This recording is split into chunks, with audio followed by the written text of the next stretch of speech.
Do you want to archive Reels on Instagram? You can archive an Instagram Reel video with just a few simple steps.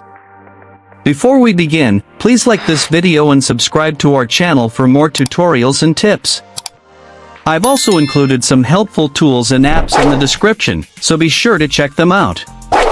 To archive Instagram Reels, first, open the Instagram app on your mobile device and log into your account. Once you're on Instagram, tap your profile picture at the bottom right corner to open your profile. Now, tap on the Reels tab in your profile. You will see all the Reel videos you've posted on Instagram. Find the Reel you want to archive. Once you've found it, tap on the Reel video to open it in full view.